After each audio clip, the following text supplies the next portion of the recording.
Bismillahirrahmanirrahim. Assalamualaikum warahmatullahi wabarakatuh. Alhamdulillah hamdan katsiran thayyiban mubarakan fihi kama yuhibbu rabbuna wa yarda. Asyhadu an la ilaha illallah wahdahu la syarika lah wa asyhadu anna Muhammadan abduhu wa rasuluh. Allahumma salli wa sallim wa barik ala hadzal nabiyil karim Muhammadin wa ala alihi wa ashabihi wa sallam tasliman katsiran. Qala Allah ta'ala fi Qur'anil 'azim, a'udzu billahi minasy syaithanir rajim. Ya ayyuhalladzina amanu taqullaha haqqa tuqatih wa la tamutunna illa wa antum muslimun. Amma ba'd. Ayyuhal hadirun wa ayyatuhal hadirat, rahimani wa rahimakumullah. Marilah kembali kita mengucapkan segala puji hanya milik Allah dengan pujian yang banyak, merupakan tanda bukti rasa syukur kita kepada Allah Subhanahu wa taala. Karena Allah Subhanahu wa taala sampai detik ini masih selalu memberikan kepada kita karunia untuk selalu memperbaiki diri dan bertobat kepadanya, dan untuk memperbanyak amalan bekal kita untuk hari esok, untuk akhirat, dengan memperbanyak beribadah kepadanya. Kemudian salat dan salam kepada Nabi Muhammad sallallahu alaihi wasallam. Allahumma shalli ala Muhammad wa ala ali Muhammad. Ya Allah, limpahkanlah salawat dan salam kepada Nabi Muhammad dan kepada keluarganya, serta para sahabat dan orang-orang yang senantiasa mengikuti sunnah beliau hingga akhir hayatnya. Hadirin wal hadirat, jemaah kaum muslimin wal muslimat rahimakumullah.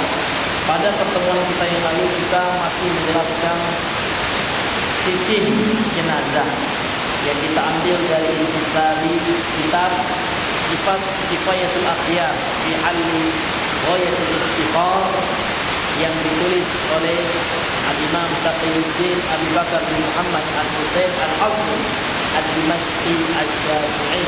Ini merupakan syarah dari matan Al-Sujah, kitab fikih dalam mazhab Syafi'i, yang mana pada pertemuan yang lalu kita telah menjelaskan 4 hal yang diwajibkan dilakukan terhadap mayit. 4 hal yang diwajibkan bagi masyarakatnya yang harus dia selenggarakan kepada mayit, atau ini hal yang wajib atas orang yang hidup kepada seorang jenazah atau mayit. Yang pertama apa, Bang? Memandikannya. Yang kedua, mengafaninya. Yang ketiga, menyolatkannya. Dan yang keempat adalah menguburkannya. Ini yang diwajibkan. Dan wajib di sini yang telah kita bahas kemarin adalah fardu kifayah. Jadi kalau fardu kifayah itu maknanya adalah kalau seandainya sudah dilakukan oleh beberapa orang, maka kewajibannya sudah gugur bagi yang lainnya. Jadi diwakili, yaitu. Jadi fardu kifayah itu adalah bisa diwakilkan. Kalau fardu ain nggak boleh. Ya, kalau sholat 5 waktu ya nggak boleh kita wakilkan. Karena sholat 5 waktu hukumnya adalah fardu ain, ya. Kewajiban atas seluruh individu yang sudah dibebankan syariat kepadanya. Mukallaf namanya, ya. Baik, kembali kita melanjutkan pembahasan kita masih seputaran fikih jenazah, ya.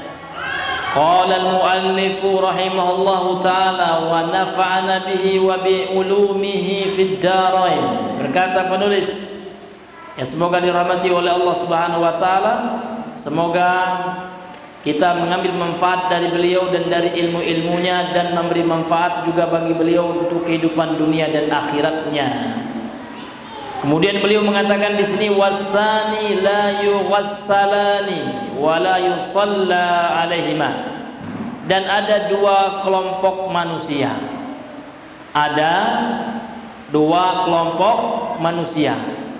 La yughassalani, tidak dimandikan. Kalau dia wafat, meninggal, tidak dimandikan. Wala yusalla alaihima, dan tidak disolatkan atas kedua kelompok ini. Apa saja itu? Ini yang akan dijelaskan dalam pertemuan kita malam hari ini.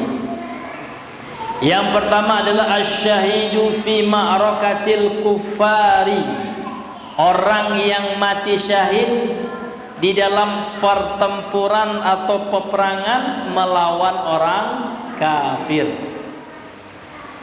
Mati syahid, namun syaratnya adalah fi ma'rakatil kuffar, di dalam memerangi orang kafir, bukan di dalam memerangi orang Islam. Nah, ini nggak dikatakan mati syahid ini, ya, atau ngebom orang Islam. Nah, ya, ini namanya mati tersahid-sahid, ya mungkin, tapi bukan mati syahid, ya. Namun yang mati syahid adalah mati betul-betul memerangi orang kafir yang memerangi umat Islam. Karena di dalam agama kita kafir tidak semuanya dihukum rata. Ada 4 tingkatan orang kafir. Yang pertama ada istilahnya al-kafirul harbi, ya, orang kafir yang memerangi orang Islam, baik memerangi secara nyata maupun dengan pemikiran. Kalau mereka memerangi kita dengan senjata, kita lawan dengan senjata. Masuk orang Belanda misalkan ini, ya, atau orang kafir yang mana lah menyerang kita, misal masuk ke negara kita, maka wajib kita jihad. Ini jihad yang syar'i. Atau orang kafir memerangi kita dengan perang pemikiran, dengan ghazwatul fikri, maka kita wajib memerangi mereka dengan pemikiran pula. Ya, orang kafir menyerang akidah Islam, maka kita counter. Makanya banyak dai-dai kita, ya, dai lintas agama, seperti Dr. Zakir Naik, gurunya Dr. Ahmad Dedat, ini luar biasa, ya. Ya, orang-orang kafir, ya, tunggang langkang lari, ya, nggak bisa melawan hujah-hujah mereka. Maka kita orang Islam, kita harus mendukung ini. Ini loyalitas kita. Namun yang kami prihatinkan, yang kami sayangkan, ada pula orang Islam, ya, merendahkan mereka-mereka ini, pejuang-pejuang Islam ini. Memang mereka tidak berjuang dengan senjata, namun mereka berjuang dengan lisan, dengan pena-pena mereka, menghancurkan pemikiran-pemikiran sesat orang kafir dalam rangka menyerang keyakinan umat Islam. Barusan kan ada doktor, ya, yang merendahkan beliau. Zakir Naik memang pembaca yang ulung, gitu. Tapi dia nggak paham mentafsirkan kitab suci agama lain. Nah, ini kan bentuk merendahkan, tanpa bukti dan tanpa ilmu, cuma sangkaan, opini saja. Padahal sama-sama Islam, ya. Ini luar biasa. Seorang Islam nyerang seorang dai, ya, dai yang luar biasa yang sudah diakui oleh ulama-ulama dunia. Bahkan beliau mendapat Nobel, ya, oleh Saudi Arabia, ya, Dr. Zakir Naik, ya, penghargaan, ya, karena jasanya yang luar biasa. Karena orang yang sudah masuk Islam melalui beliau bukan 2-3 orang, namun sudah jutaan. Kita nggak ada, apa ya, 1 orang aja boro-boro mau 3 orang, 1 orang aja kadang nggak ada, gitu. Ini luar biasa, ya, perjuangan beliau. Jadi orang kafir itu yang pertama namanya kafir harbi, yang kedua namanya kafir zimmi. Apa itu kafir zimmi, Pak? Orang kafir yang hidup di bawah pemerintah kaum muslimin, kemudian mereka membayar upeti berupa jizyah, ya, berupa pajak. Ini tidak boleh diganggu ini. Ya, yang boleh kita lawan kafir harbi tadi. Tapi kalau kafir zimmi tidak boleh. Bahkan Nabi berdekatan dengan orang-orang Yahudi, ya, kafir zimmi di zaman beliau, pemerintahan beliau. Kemudian ada namanya kafir musta'min, orang kafir yang datang ke negara kita dengan membawa paspor dan diberikan keamanan janji apa namanya itu oleh pemerintah kita. Ini nggak boleh diganggu gugat, ya. Ini dilarang, haram hukumnya kita mengganggu orang kafir yang sudah mendapatkan perlindungan dari kaum muslimin.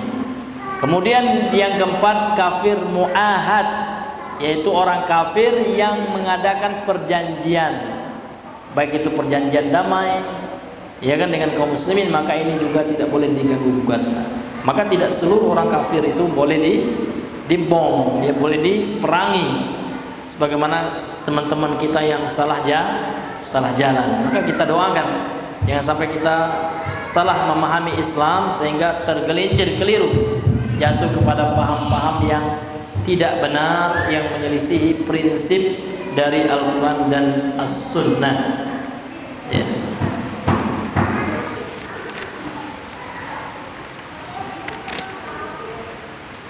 Ya, jadi orang yang tidak dimandikan kalau dia meninggal tidak pula disolatkan. Ini orang yang meninggal dalam keadaan syahid, mati syahid, meninggal dalam perperangan melawan orang kafir harbi. Wasibtul ladzi lam yastahilla.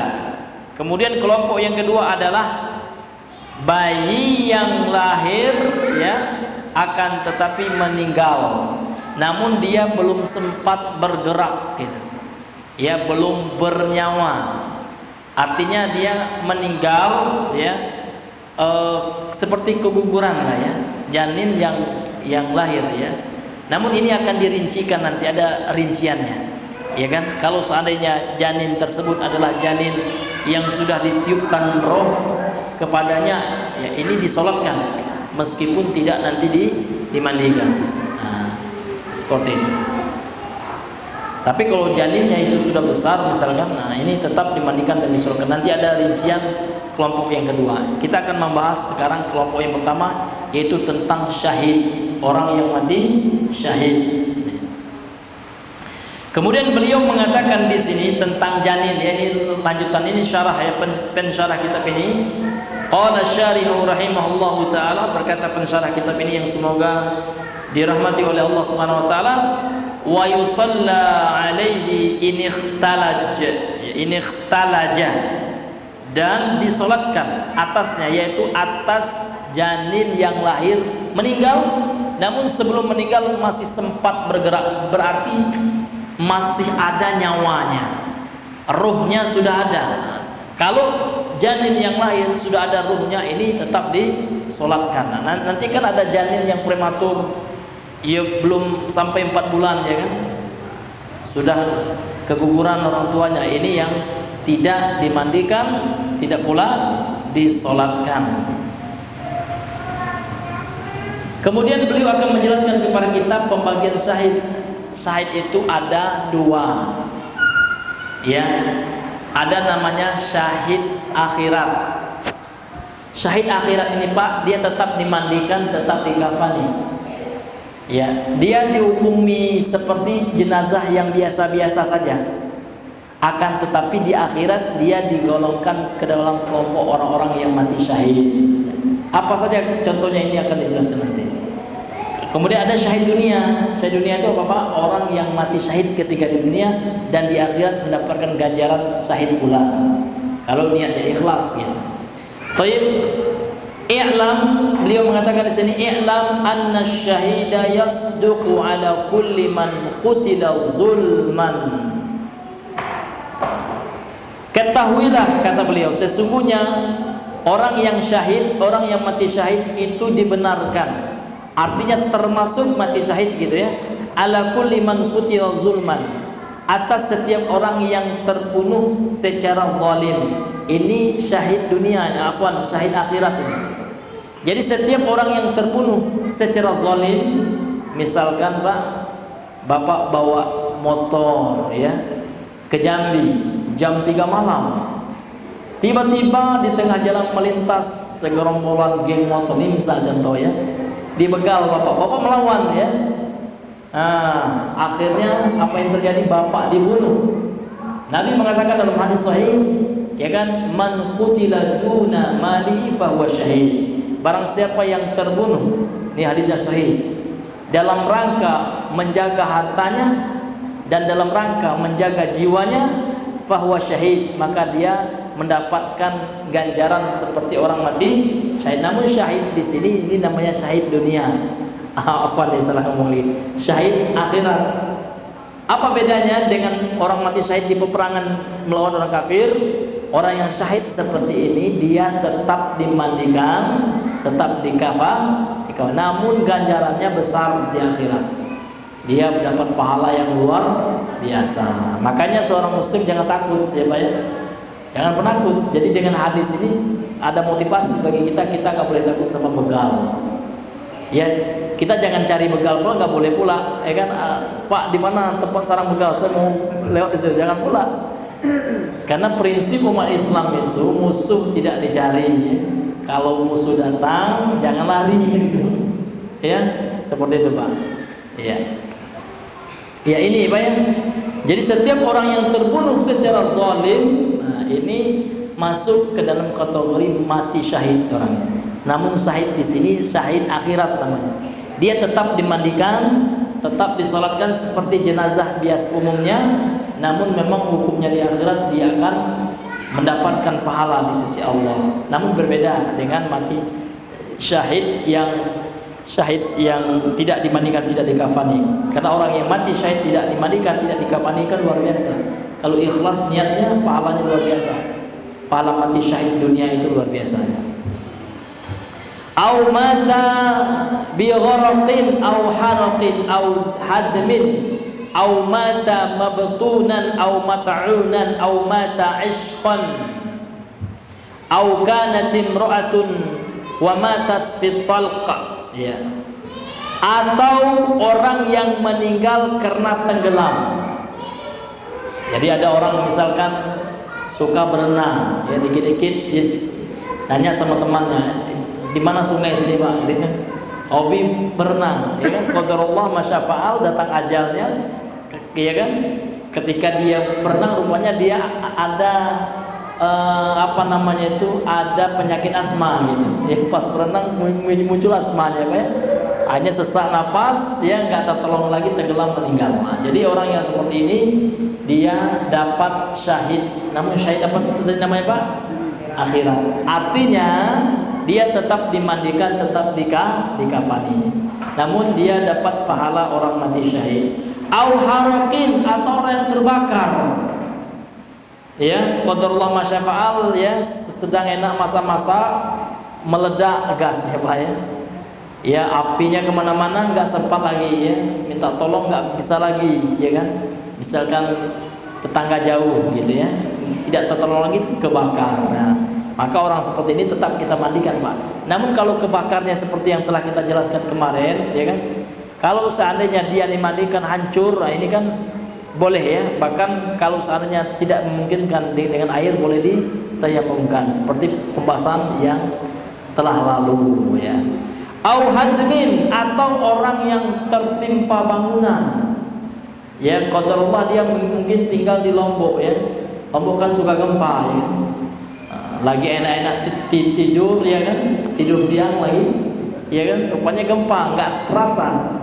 Ya kan, dia kira ya kan anaknya juga yang main-main ya di atas ranjangnya, rupanya gempa, qadarullah dia tertimpa bangunan, ya kan, akhirnya dia meninggal, ya, maka meninggal dia kena tertimpa bangunan di sini, ini juga disebut mati syahid. Namun syahidnya adalah syahid apa Pak? Syahid akhirat, dia tetap dimandikan dan dikafani. Au mata mabtunan, atau orang yang mati karena penyakit perut. Ya, baik itu sakitnya sakit sakit emah. Ya, yang terpenting seluruh penyakit perut masuk nih. Karena diambil dari kata baton, ya. Batonun itu perut. Ya, orang yang terkena penyakit perut yang menyebabkan dia meninggal. Nah, tentu untuk mendapatkan ganjaran tidak setiap orang yang sakit perut ya Pak ya. Tentu orangnya orang soleh, orang bertauhid. Ini tidak orang yang suka minum tua ya. Ini mungkin azab nih ya, bukan syahid lagi dia kenanya. Iya, ini maksudnya adalah orang soleh gitu ya. Orang solehnya meninggal kenapa? Oh sakit perut, ya boleh jadi dia dapat ganjaran mati syahid, namun dia tetap dimandikan, ini dia syahid akhirat, bukan syahid dunia. Au mata isqan, ya, atau orang yang mati karena kelamaan menjomblo. Isqan ini pak orang yang sangat ingin menikah gitu ya, namun karena uang nggak ada, ya kan, ya uang nggak ada, kesempatan nggak ada, ya, kepikirannya panjang, ya kan, akhirnya lama melamun dia, ya kan, langsung meninggal qadarullah. Tapi orang tahu ini kelamaan nggak nikah nih orang gitu kan, jadi dia dapat mati syahid juga di rumahnya. Tapi dengan catatan tidak bermaksiat dia, banyak tidak bermaksiat. Dia menahan gitu, dia mau bermaksiat, dia tahan gitu ya. Dia pingin menikah, dorongan untuk maksiat ada, namun untuk menikah nggak mampu gitu ya. Akhirnya meninggal dia. Nah, ini ada ya kesempatan untuk bisa mudah-mudahan mati syahid gitu ya. Namun syahidnya syahid akhirat. Au kanat imra'atun wa matat fi talq, atau seorang wanita yang meninggal ketika melahirkan. Ini juga ya Pak ya, wanita yang meninggal melahirkan ini juga mati syahid juga, ya kan? Syahidnya ada syahid akhirat. Dia tetap dimandikan dan tetap dikafani ya. Wa nahwu dzalika, dan yang selain ini ya. Ini para ulama menjelaskan banyak lagi ya contohnya Pak ya. Bahkan seorang ulama hadis Al-Imam Ibnu Hajar Al-Asqalani ya, beliau menjelaskan ada sekitar 20-an jenis ya berdasarkan hadis sahih ya orang-orang yang akan mendapatkan ganjaran mati syahid, yaitu syahid akhirat ya. Wa kadza man mata faj'atan, demikian juga orang yang mati secara tiba-tiba. Ya, artinya tidak ada sebab, tidak ada ya angin, ya tidak ada panggang, tidak ada api, ya kan? Tiba-tiba aja, oh si fulan sudah meninggal, oh masya Allah, ya innalillahi wa inna ilaihi raji'un, ya kan? Subhanallah, kemarin baru berbincang dengan sebulan, nggak ada sakit apa-apa ya, baring-baring udah meninggal. Nah, ini kalau orangnya orang soleh, ya mudah-mudahan juga ini termasuk dalam kategori orang mati syahid dunia. Au fidaril harbi, atau orang yang meninggal ya pada saat peperangan. Ini jelas ya. Ya. Di sini maksudnya yang syahid dunia ini dia nggak ikut berperang gitu. Tapi daerahnya itu sedang terjadi peperangan, meninggal dia ini. Ya, ini ada dalil yang menunjukkan juga seperti itu ya. Kemudian Bapak Ibu yang dirahmati oleh Allah Subhanahu wa taala, qalahu ibnu rif'ati wa ma'a sidqihi annahum syuhada'u fahaula'i yughassaluna wa yusalla alaihim kasairil mauta. Ini yang contoh-contohnya. Kemudian berkata Ibnu Rif'ah, ini salah seorang imam dalam fikih mazhab Syafi'i ya. Imam Ibnu Rif'ah mengatakan dengan pengakuan beliau mengakui yang kita sebutkan tadi, orang tenggelam, orang yang apa, ada satu lagi nih ya, mat'unun ini ada dua makna ya, mat'unan ya, orang yang meninggal karena penyakit ta'un. Ini makna yang pertama, orang yang meninggal karena penyakit ta'un ya. Seperti corona ini, ulama mengatakan ini bagian dari ta'un, wabah. Atau meninggal karena ditusuk ya, seperti sahabat Umar bin Khattab pas imam sholat subuh ditusuk oleh Abu Lu'lu'ah Al-Majusi, kemudian beliau meninggal ya. Ini juga termasuk orang yang syahid. Namun syahid apa tadi Pak? Syahid akhirat. Nah, berkata Ibnu Rif'ah ya, Imam Ibnu Rif'ah mengatakan ya, meskipun beliau membenarkan annahum syuhada'u faulai ya, mereka semua itu adalah para syuhada, orang yang mati syahid. Faulai yughassalun, akan tetapi mereka tetap dimandikan, wa yusalla alaihim, dan tetap disolatkan. Artinya jenazah mereka tetap dimandikan, tetap disolatkan, dikafankan, kasairil mauta, sama diberlakukan seperti ya kan jenazah pada umumnya ya. Ini namanya syahid ya, syahid akhirat ya. Orang yang mendapat ganjaran syahid, mati syahid, akan tetapi dia tetap dimandikan, diberlakukan seperti jenazah normal pada umumnya. Bukan yang dimaksudkan di sini pembahasan ya. Orang mati syahid yang tidak dikafankan, yang tidak dimandikan, yang tidak disolatkan. Yang tidak dikafankan, tidak dimandikan, tidak disolatkan adalah orang mati syahid ketika meninggal di medan pertempuran melawan orang kafir, melawan orang kafir harbi. Ya.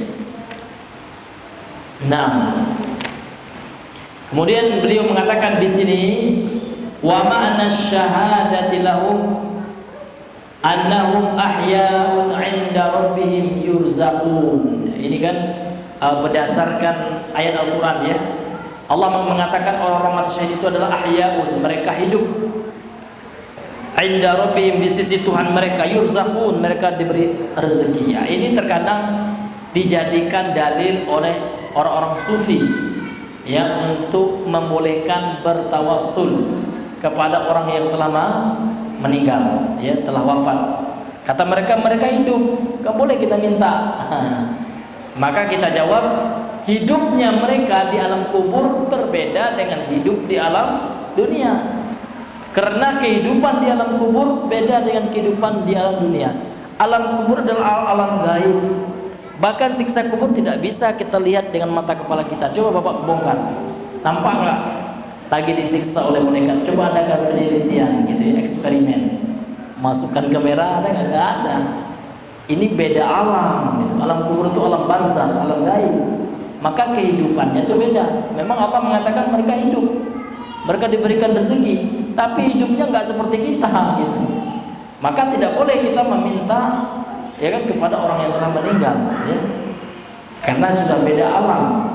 Kalau meminta kepada sesama manusia sekarang pada hal yang pada hal atau pada perkara yang dia mampu boleh.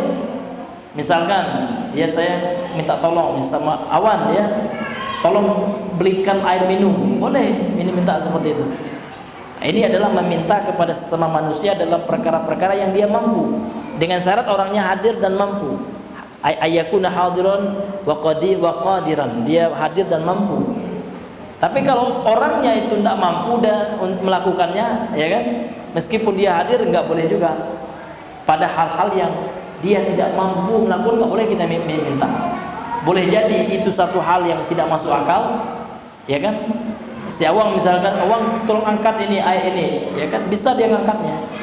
Tapi kalau kita suruh Awang tolong angkat mobil itu nggak mampu dia. Kita suruh juga kayak itu namanya nggak masuk akal. Atau kita minta kepada dia sesuatu yang bukan haknya Allah. Awang ya, tolong masukkan aku ke surga saya. Bukannya, itulah yang syirik itu. Itulah yang syirik. Nah. Tayyib, kemudian kata beliau, wa amma man mata fi qitalil kuffari, dan adapun orang yang meninggal di dalam berperang melawan orang kafir atau di dalam memerangi orang kafir, mudbiran ghairu mutaharrifin liqitalin aw mutahayyizan ilal fi'atiyah. Adapun orang yang meninggal dalam memerangi orang kafir akan tetapi dia berpaling, mudbiran, membelakangi, artinya dia lari dari peperangan. Ya, bagaimana hukumnya orang itu yang akan dibahas kan? Apakah tetap dimandikan, disolatkan? Bagaimana hukumnya? Orang yang meninggal namun dia takut gitu ya. Pas berhadapan dengan musuh dia takut ke belakang, pas dia mau lari ditembak sama musuh misalkan atau dipanah sama musuh, meninggal dia. Kemudian larinya itu kata beliau ghairu mutaharrifin liqitalin, bukan karena strategi. Ada juga orang yang lari menghindari musuh namun untuk strategi. Dia lari ke arah kanan, nanti dia berbalik arah, ya, dia mengecoh lawan namun akan balik memeranginya. Namun ini enggak, ini memang takut gitu ya. Orang yang lari dari peperangan. Au mutahayyizan ilal fi'ati, atau dia lari karena ingin bergabung dengan kelompoknya, karena kalau dia sendiri dia akan mati konyol. Nah, dia bergabung dengan pasukan dia yang di belakang, bukan karena takut ya, bukan karena niatnya ingin kabur dari peperangan. Kalau lari dari peperangan, maka kita tahu hukumnya dosa besar. Kalau kafir enggak, ya, termasuk dosa besar itu adalah orang yang takut, kecut, ya, mentalnya berubah dalam peperangan, gitu ya. Ini dosa besar, ya. Jadi orang yang seperti itu bagaimana, ya kan? Nah, ini akan beliau bahas, ya. Ini jenis yang pertama, orang yang lari dari peperangan karena takut, ya. Au kana yuqatilu riya'an, atau orang yang berperang namun dia riya, ya, pingin dipuji, ya kan? Pingin dilihat sebagai seorang pemberani. Au sum'atan, atau ingin, sama aja, riya itu dilihat, ya kan? Dia pingin dilihat, terlihat hebat, ya, terlihat sebagai pahlawan, atau supaya terdengar, ya, dicatat sebagai pahlawan. Artinya tidak ikhlas, ya. Bagaimana dengan orang yang meninggal seperti itu? Ya, maka kata beliau, fahadza syahidun fil hukmi. Secara hukum mereka ini dua orang seperti ini, maka dikatakan syahid, ya, secara hukumnya. Apa maknanya? Nah, ini jelaskan bimakna, dengan makna, artinya annahu la yughassalu wa la yusalla alaih. Ya, tidak dimandikan, tetap dia tidak dimandikan, tetap tidak disolatkan. Wa huwa syahidun fi dunya. Di dunia dia tetap dihukumi syahid, dunal akhirati. Namun di akhirat dia tentu tidak mendapatkan ganjaran pahala orang yang mati syahid. Ini luar biasa, ya, orang yang mati syahid bukan karena ikhlas karena Allah, ini luar biasa, Pak. Diancam neraka oleh Allah. Bahkan dalam hadis qudsi Allah yang mengatakannya, ya, ada 3 kelompok, ya kan, yang Allah akan seru nanti di hari kiamat. Di sisi atau di hadapan, gitu ya. Ru'usi khalaihi. Di hadapan seluruh makhluk Allah, ya kan? Yang pertama adalah syahid, orang yang mati syahid. Jadi orang yang mati syahid ini kelak akan ditanya oleh Allah, kenapa engkau dahulu berjihad di jalan Allah? Ya. Kemudian Allah menyuruh dia untuk beralasan. Alasannya apa? Akhirnya dia ngeles, ya. Dahulu aku berjihad di jalan Engkau, ya Allah, karena ikhlas. Karena Allah mengetahui isi hatinya. Ya kan, Allah Maha mengetahui, Allah mendustakannya. Kadzabta, ya, engkau telah berdusta. Ya kan, innama jahadta fi dunya, sesungguhnya engkau berjihad di dunia liyuqala, ya, mujahidun, supaya mau dibilang pahlawan, ya. Waqad qil, dan engkau sudah mendapatkan titel pahlawan. Orang sudah menyebut-nyebut namamu, memuji-muji namamu, engkau sudah harum namamu sebagai seorang pahlawan. Namun engkau enggak ikhlas karena aku, kata Allah. Akhirnya apa? Akhirnya dia diseret. Allah suruh malaikatnya menyeret dia dengan wajahnya, kemudian setelah itu dilemparkan ke neraka. Ini nauzubillah. Kemudian dipanggil lagi kelompok yang kedua, adalah orang yang pembaca Al-Quran, qari, ya, orang yang hebat baca Al-Quran. Jadi ditanya dengan pertanyaan yang sama, ya kan, kenapa engkau dulu baca Al-Quran, motivasimu apa, niatmu apa? Ya, oh, saya dulu ikhlas, ya Allah, ya. Allah dustakan. Enggak, engkau dulu baca Al-Quran supaya dibilang qari hebat, ya, supaya ingin dipuji, ya, supaya engkau dapat hadiah besar ketika MTQ. Itulah, ya, ini orang MTQ luar biasa, teman. Iya, niatnya dipertanyakan itu, ya kan? Karena anak kita, Pak, kalau kita masukkan ke pondok-pondok Al-Quran, jangan dimotivasi, nak, kamu harus belajar, nanti ikut MTQ dapat duit, kamu jangan itu. Itu sama saja kita mau menyuruh anak kita masuk neraka ini, ya kan? Karena nggak ikhlas lagi dia jadinya. Karena motivasinya, ya, saya harus dapat uang, ya, saya harus hebat baca Quran supaya banyak dapat uangnya, gitu. Jangan itu. Terlalu rendah niat kita. Kalau hanya sekedar uang itu aja, ya. Nah, tentu yang kita inginkan dalam baca Al-Quran adalah apa? Surganya Allah. Karena kedudukan orang kelak di akhirat itu sesuai dengan bacaan Al-Quran yang dia baca di dunia ini dengan ikhlas, ya. Sesuai dengan hafalan yang dia hafal, ya, sesuai dengan amalan yang diamalkan dari Al-Quran. Seperti itu, ya. Kemudian juga yang akan ditanya adalah orang dermawan, ya. Dahulu bapak berinfak, bapak bersedekah, untuk apa? Ditanya dengan pertanyaan yang sama. Dia menjawab dengan jawaban yang sama, Allah dustakan. Rupanya bapak ini dulu bersedekah, berinfak supaya dibilang dermawan. Dan Bapak sudah terkenal ya. Orang-orang sudah menyebut Bapak sebagai seorang yang sangat dermawan ya, pemberi. Namun ternyata ada udang di balik bakwan ya. Rupanya Bapak berinfak ya, ada terselip sedikit keinginannya, ya senang dipuji ya Pak ya. Apalagi diposting, Masya Allah Bapak pulang ya, setiap hari nyumbang ini dan itu ya, senang kita kalau orang membaca menyebut amal-amal kita. Ini namanya ujub ya.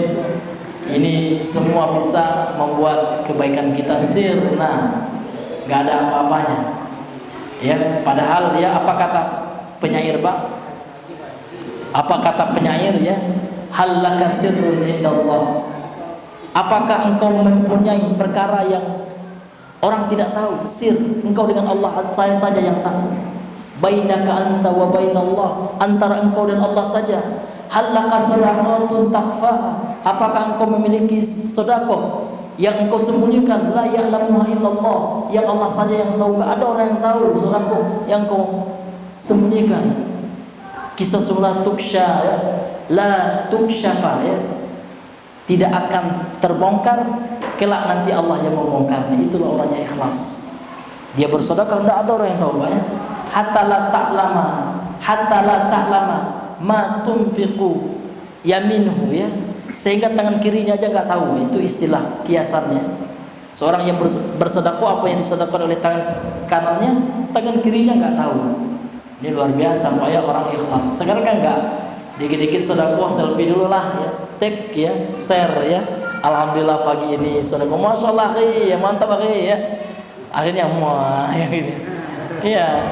Jadi kita beramal itu Pak, semakin nggak ada orang yang tahu ya kan, semakin insya Allah itu semakin ikhlas ya. Tapi jangan pula kita nggak beramal supaya takut orang tahu, nggak boleh juga. Karena ulama mengatakan ya kan, tarkul amal li ajlin nas riya ya. Meninggalkan amal karena takut dibilang riya, ini nggak benar juga nih Pak. Kok nggak berimpah Pak? Nanti saya dibilang riya ya. Itu sudah riya itu. Jangan berimpah aja, orang mau bilang atau Pak, nggak usah. Ya, nggak usah dipedulikan. Itu yang ikhlas tuh ya. Dia beramal mau terang-terangan, mau sembunyi-sembunyi, tetap karena Allah itu Pak. Jadi yang niat itu karena Allah. Ya baik itu sendiri atau bersama dengan orang, tetap karena Allah Subhanahu wa taala. Ya, jadi bagaimana hukum dua orang ini Pak? Orang yang pertama bagaimana jenisnya? Tadi Bang, orang yang lari dari peperangan. Kalau dia mati bagaimana? Ya, atau orang yang berperang karena riya. Kalau dia meninggal seperti apa? Maka kata beliau, tetap disolatkan, tetap dimandikan, akan tetapi dia syahid di dunia saja. Orang dunia saja yang mengakui dia syahid, ya kan, dunal akhirah. Di akhirat tidak. Kenapa Pak? Karena dia enggak ikhlas, yang gitu.